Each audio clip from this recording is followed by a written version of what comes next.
বন্ধুসকল পুনৰবাৰ স্বাগতম জনাইছোঁ মোৰ ইউটিউব চেনেলটোলৈ।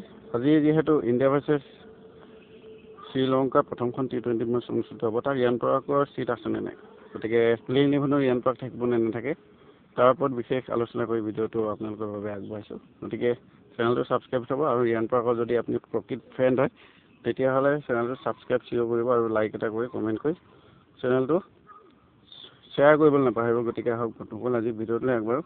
বন্ধুসকল ৰিয়ান পৰাগে আজি এই প্লেইং ইলেভেনত থাকিব নাথাকে তাৰ ওপৰত চাবলৈ গ'লে ফাৰ্ষ্ট টাইম আপোনালোকে আজি অপেনিংটো চাব লাগিব। যিহেতু শুভমান গিল আৰু জয়ছোৱালে অপেনিংটো কৰিব পাৰে, যিহেতু তেওঁলোক দুজনেই আছে অপেনিঙৰ শাৰীত, আৰু লগতে সন্তু চামখন আছে, তেওঁকো হয়তো অপেনিং দিব পাৰে।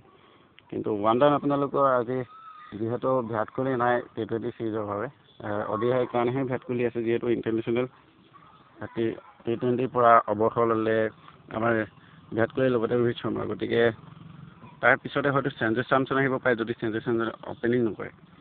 তাৰপিছতে আপোনালোকৰ আহিব পাৰে কেপ্টেইন সূৰ্য কুমাৰ যাদৱ। ইনো টু ডাউনত কেপ্টেইন সূৰ্য কুমাৰ যাদৱ আহিবই, সেইটো চিয়'ৰ, কাৰণ কেপ্টেইন মেইন হয় যিহেতু। তাৰপিছতে আপোনালোকৰ চিটটো কাৰ আছে, গতিকে ক'বলৈ গ'লে তাৰপিছতে তিনিটা গ'লেই চাৰিটা গ'ল, চাৰিটা প্লেয়াৰ গ'লে 5 নম্বৰত আপোনালোকৰ শুভমান গিল নহয়, শিৱম ডুবেক 5 নম্বৰ চান্স দিয়া কথা থাকিব পাৰে। শিৱম ডুবেৰ পিছতে কোন থাকিব পাৰে? শিৱম ডুবেৰ পিছতে এটাতো ফিনিচাৰ লাগিবই, ভাল ফিনিচাৰ লাগিব, সেইটো হৈছে ভাল ফিনিচাৰ ঠাইত চাবলৈ গ'লে ৰিংকু সিং আছে। গতিকে ৰিয়ান পৰাগৰ ঠাইতো ইয়াত যদি সেই শিৱম ডুবেক ৰখাবলগীয়া হয়, শিৱম ডুবেক যদি ৰখায় তেতিয়াহ'লে ৰিয়ান পৰাগৰ স্থান তাত বনিব পাৰে, আৰু যদি নৰখায় তেতিয়াহ'লে ৰিয়ান পৰাগৰ হয়তো চান্স নবনিব পাৰে প্ৰথমখনৰ কাৰণে। প্ৰথমখন খেল চাই হয়তো ৰিয়ান পৰাগক বেছিকেলি এটা কথা ক'বলৈ গ'লে BCCI ফালৰ পৰা চাবলৈ গ'লে ৰিয়ান পৰাগক হয়তো এদিনীয়াৰ কাৰণেহে নিছে। T20ত হয়তো তেওঁ দেখিব পাবও পাৰে নাপাবও পাৰে, কিন্তু পোৱাটো বিচাৰোঁ যিহেতু দুইটা ফৰ্মেটতে তেওঁ চিলেক্ট হৈছে।